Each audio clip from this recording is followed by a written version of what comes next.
Hey there guys, welcome back to another video. In today's video, we're going to unbox the Galaxy S25 Ultra in titanium white silver. Samsung announced the Galaxy S25 series at their Galaxy Unpacked event on January 22nd, and I ordered the day that they offered the pre-orders, and I got it today on January 31st. So if you are ordering, you will probably get it before the actual release date of February 7th.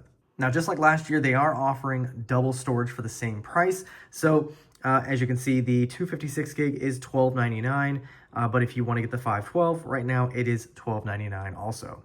And if you also do order right now, you get some Samsung credit. So for 256 gigs, you get $100, 512 gigs, you get $80, and for 1 terabyte, you get $60 in credit.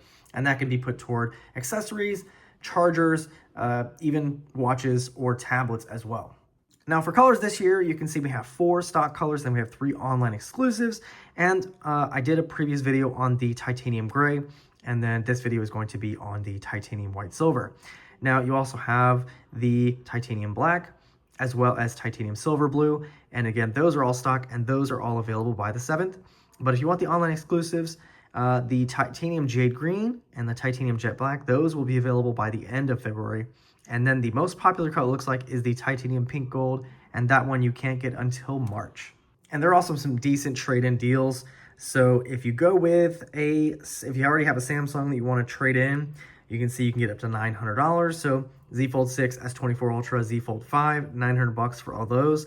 S23 Ultra, you can get up to $750. When I traded my S23 Ultra in last year, I got $750. So a 2-year-old S23 Ultra, you can get $750. So a pretty decent deal.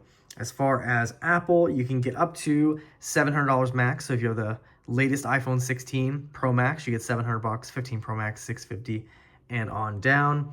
And then say you go with a Google device, you can get a max of $650 if you have the latest Pixel 9 Pro, which I'm using right now. So $650 for that, Pixel 8 Pro $600, and on down from there. And without further ado, let's go ahead and unbox this. So on the front, you can see we have a nice silhouette of our phone, S25 Ultra, S Pen. We have the branding down there, Samsung on the side, Galaxy S25 Ultra on this side. On the back, it's going to tell you what it includes. Of course, we have the phone itself, our S Pen, USB-C to USB-C cable, quick start guide, and terms and conditions. All right, let's go ahead and pull the strips off here.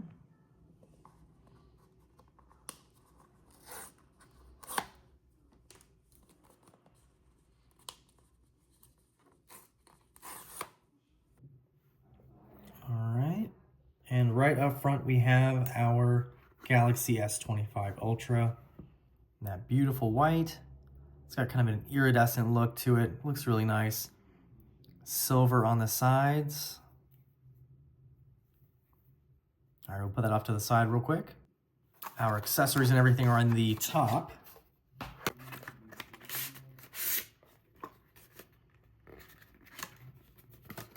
And we get a SIM eject tool because we do have a physical SIM still, which is nice.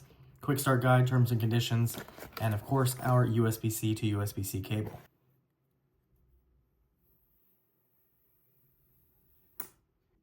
All right, we'll turn it on for the first time.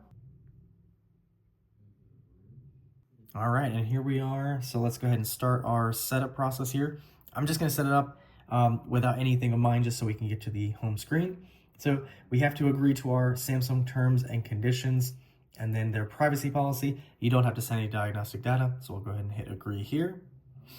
Easy setup with another device, so you can choose Galaxy or Android device, iPhone or iPad, or you can set up manually. And then we have to choose our Wi-Fi network. All right, we then get to our cellular setup. So of course you can put a physical SIM in here if you like, or you can use eSIM. So transfer SIM for another phone, scan QR code, or search for mobile plans, or we can set up later. All right, we get another prompt here to copy apps and data. So I'm gonna go ahead and hit don't copy here.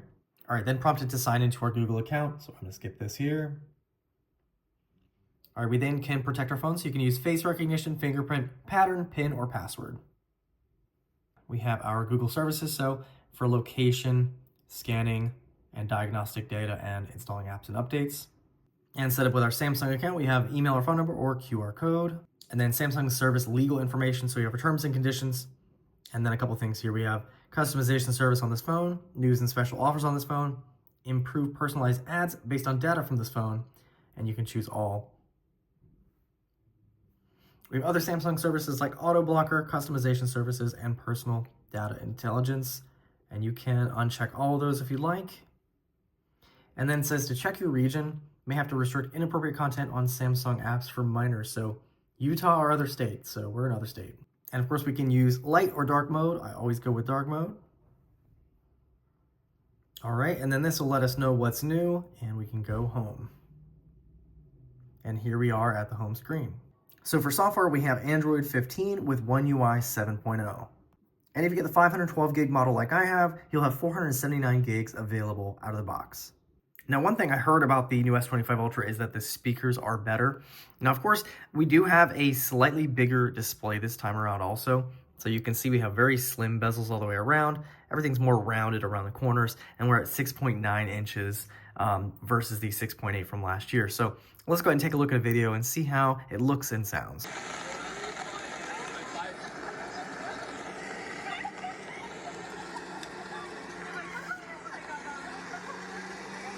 So I can definitely see the difference there. And even at, not even halfway up, the volume was pretty good and it sounded very clear and crisp. And video just looks absolutely excellent on this, as it should, being an Ultra phone. And just to give you a quick comparison between the old model, so we've got the S24 Ultra and then the S25 Ultra on the right. So what you can see here on the S24 Ultra, we have the more silver trim around the cameras, while we have black trim, and it's a little bit thicker around each of the camera lenses, but the overall aesthetic is very similar. We've got squared off edges on the S24 Ultra while they're rounded on the S25 Ultra. Now the other thing you'll notice here is, now both of them are titanium, however, the S24 Ultra is rounded on the frame while it is squared off on the new model. Now you can see the button layout is exactly the same. However, one thing I did notice is that the 5G window on the S24 Ultra was on the side with the buttons. However, on the S25 Ultra, it's moved to the opposite side. Now, taking a look at the bottom of the phone, you can see very similar to last year. We've got that slit for the speaker grill, USB-C on both. But one thing I did notice here is that on the older model, the microphone hole and the SIM pin to open the SIM tray were right next to each other. So I definitely feel like someone had to have stabbed their microphone at some point. But as you can see, they did have rectified that. So now it's on the opposite side as it should be, and the mic is away from that, so that's nice. The there is a different edge on the S Pen also, and these do not look like they're going to be compatible.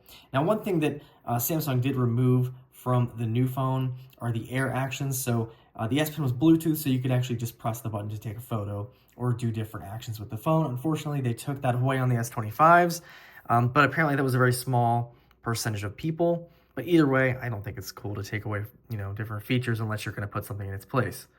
Now, taking a look at the screens here, you can see that the S24 Ultra has a slightly smaller screen. It's 6.8, and this is 6.9 inches on the new one. And you can definitely see that the bezels are reduced on the S25 Ultra. Now, going from Android 14 One UI 6 to Android 15 One UI 7, you can definitely see a difference. So with the iconography, you can see how different that is. If we go into the menu here, you can just see the, for example, the settings icon is different. Search is now at the bottom rather than at the top. And just little things. Say our notification shade. So you can see we have a dedicated shade for all of our controls. And then you can just swipe down and your notifications are separate now versus how everything was on one panel on the previous model. Another change is the now bar. So I do have a timer running, as you can see up here. So if we go to the lock screen, you'll see that right here. So if you have multiple live activities, those will show up down here and you can swipe between them and you can interact with them. So music will play down here. You can also record down here, and then you'll have any other apps that may use that down here at the bottom. Here's another quick comparison. So we have the S25 Ultra on the left and we have the Pixel 9 Pro XL on the right. So the Pixel is much more rounded all the way around. You've also got that camera bar. The Samsung is a bit more reflective with its finish, but very similar with the embossments here. So of course the G for Google and the Samsung down there at the bottom. The camera bar, I think, is bigger than Samsung's lenses, but as you can see, Google's not using the titanium. They have that still shiny material. I think it still looks pretty premium, but of course, Samsung and Apple have gone with titanium. The Pixel feels a bit heavier actually than the Samsung, but as you can see, button layout's a little bit different. So the power button is above the volume on the Pixel, Vice versa on the Samsung. It's also a little bit lower on the frame on the Pixel as well. And then, of course, taking a look at the other side, you can see that. And we've got actually almost same placement, just, of course, missing the S Pen. The Pixel doesn't have a built-in stylus. Now, looking at the displays here, you can see, I believe the Pixel is a bit smaller, so I think that's the 6.7 or 6.8 inch display.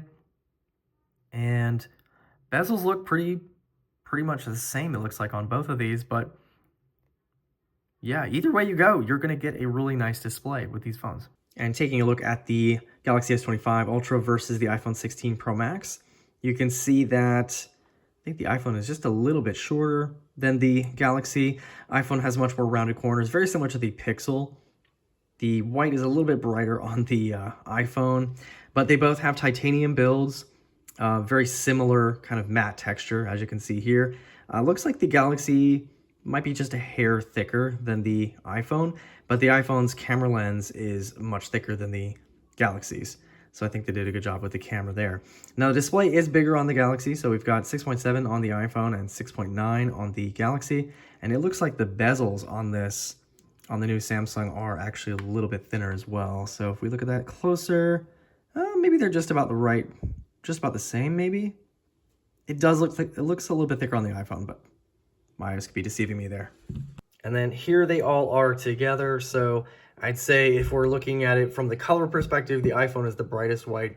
Next is Samsung, next is Google. But the Pixel and the iPhone look very similar in the way that they are shaped. And the Samsung has still got that kind of long, narrow look, but just newer rounded corners. And then this one does have the biggest display of all of them, and I believe the most cameras as well. Alrighty guys, so there you have it, just a quick unboxing and look at the brand new Galaxy S25 Ultra in the titanium white silver. So I'll leave a link down below if you guys are interested in checking this out. If you have any questions or comments, feel free to leave those down below as well, and I'll see you guys in the next one.